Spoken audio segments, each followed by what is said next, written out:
तो हम लोग प्रार्थना में भी देखते हैं, खोज भी पिया को निज घट में। जो पिया हमारे अंदर प्रभु बैठे हैं वो हमारे अंदर ही हैं, कहीं बाहर नहीं।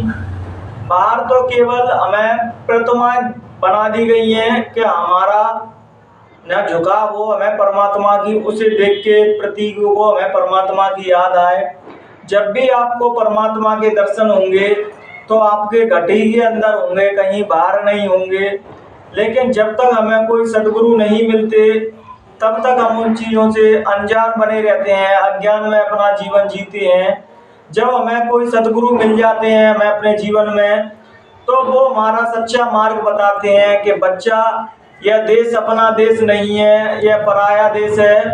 अपना देश तो उस अनामी धाम में है जहाँ कोई दुख नहीं, सब सुख है आत्मा के लिए।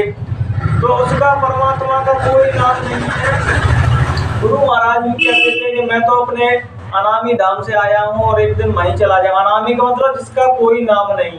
नाम तो हमें इसलिए दे दिए गए हैं कि भुगत हरि अनंत, हरि कथा अनंता, क्या विधि सभी संत, अलग अलग संतों ने अलग अलग उसकी महिमा गाई है नाम की। किसी ने राधे को नाम जगा दिया, किसी ने गुरु का नाम जगा दिया।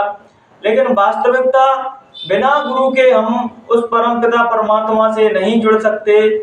जब तक हम अपने जीवन में कोई, क्योंकि गुरु नहीं होंगे तो हम समर्पण नहीं कर पाएंगे परमात्मा को। जब हमें गुरु के रूप में कोई साकार परमात्मा दिखते हैं, क्योंकि परमात्मा को हमने देखा नहीं, जब हम किसी सदगुरु या किसी बुद्ध पुरुष से मिलते हैं तो उनके अंदर हमें परमात्मा की छवि, जो नूर है रूहानी मंदिरों का, उन सदगुरुओं में वो नूर दिखता है, वो तेज दिखता है परमात्मा का। जो ब्रह्म उस विराट रूप में वहाँ बैठा है, उनका थोड़ा रूप हमें सदगुरु के रूप में, संतों के रूप में दिखता है।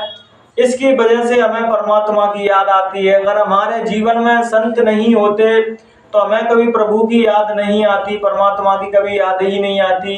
कि संत ही तो हमें चेताते हैं कि हम लोग देखते हैं कि हमारे पास सब कुछ होके भी हम दुखी हैं और इनके पास कुछ नहीं है तब भी सुखी हैं, क्योंकि उन्हें दुनिया की वो दौलत मिल गई है जो हमारे इस जहाँ के नहीं उस जहाँ में काम आएगी। तब जितनी भी तैयारी करते हैं सब इसी जहाँ में रहने की तैयारी करते हैं। तो गुरु महाराज कहा करते थे कुछ तैयारी इस जहाँ के उस पार की भी करनी चाहिए। तभी तो कहा गुरु महाराज ने कि थोड़ा थोड़ा भजन करोगे तो आपके छुटकारा मिल जाएगा जन्म मरण की पीड़ा से, नहीं तो फिर दोबारा मनुष्य शरीर मिलेगा। क्योंकि संतों से जुड़ने के बाद हमें संतों की महिमा से दोबारा मनुष्य शरीर मिल जाता है। लेकिन हमें साधना तो करनी ही पड़ेगी। अब जो कोई बता रहा शॉर्टकट रास्ता, किसी से जुड़ के आप सीधे मुक्ति और मोक्ष मिल जाएगा, जिस तरह से झूठ है। लेकिन साधना तो आपको करनी ही पड़ेगी। साधना नहीं करोगे तो सदगुरु का बस इतना ही दायित्व है कि आपको दोबारा मनुष्य शरीर दिलवा देंगे, लेकिन बगैर साधना के आपकी मुक्ति नहीं होने वाली। जो व्यक्ति साधन ध्यान भजन करते हैं वो प्रभु से जुड़ने लगते हैं। गुरु महाराज ने भी कहा था कि 20 शक्तियां धरती पे आ चुकी हैं, 20 या 24। उनमें वन बच्चों में तरह तरह की शक्तियां होंगी और वो गलत अब उनके माँ बाप भी होंगे तो वो अपने माँ बाप को भी नहीं बख्शेंगे। तो साधना भजन जो लोग करते हैं वो अपने लिए अपना कल्याण तो करते ही हैं, साथ साथ वो अपने नगर वासियों का, कॉलोनी वासियों का, इस भारत भूमि का, और जब भारत भूमि से ऊपर उठ जाते हैं तो पूरे विश्व का कल्याण करती हैं।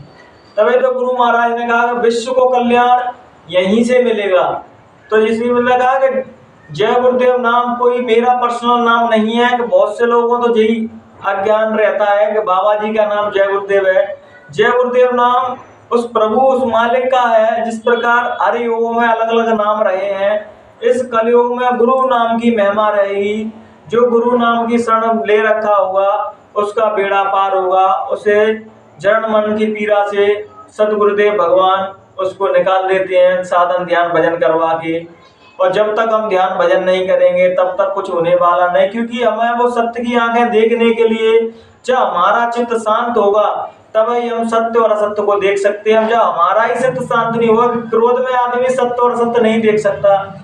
जब हम ध्यान भजन करेंगे हमारा चित्त शांत होगा, जब हमारी दिव्य दृष्टि धीरे धीरे खुलने लगेगी तब सत्य सत्य ब्रह्म पार ब्रह्म ईश्वर इस देवी देवता सब हमें देखने लगेंगे। अभी तो हम सब अंधे हैं, अंधे गुरु बहरे चेला हो नरक में ठेला ठेला। आज आप समाज में देख रहे हैं, खुद अंधे लोग हैं, वही रास्ता बता रहे हैं समाज को, वही अंधे हैं तो दूसरों को कहां से बता पाएंगे। पहले अपनी आंख खोलो साधन ध्यान भजन से, तब तुम दूसरों को मार्गदर्शन करो, तभी सच्चा ज्ञानी है। और जो लोग बगैर कुछ जाने ज्ञान बांटने के लिए निकल पड़ते हैं, वो हमेशा किसी को संतुष्ट नहीं कर पाते, क्योंकि उनकी अंतरात्मा संतुष्ट नहीं है तो दूसरों को संतुष्टि कहां से देंगे। इसलिए अपने जीवन में ध्यान भजन करें, अपने जीवन को प्रभु से जोड़ें और मंगल बनाएं, क्योंकि जब अपने जीवन में प्रभु होंगे तो हमारा जीवन मंगलमय होगा। अगर हमारे जीवन में परमात्मा ही नहीं होंगे तो हम कुछ भी कर ले, हमारे जीवन में सुख और शांति नहीं आएगी। तो बस आज के विचारों को हम यहीं विराम देते हैं। अगर कहने सुनने में कोई भी गलती हुई हो तो अपना छोटा भाई समझ के मुझे माफ कर देना। जय गुरुदेव।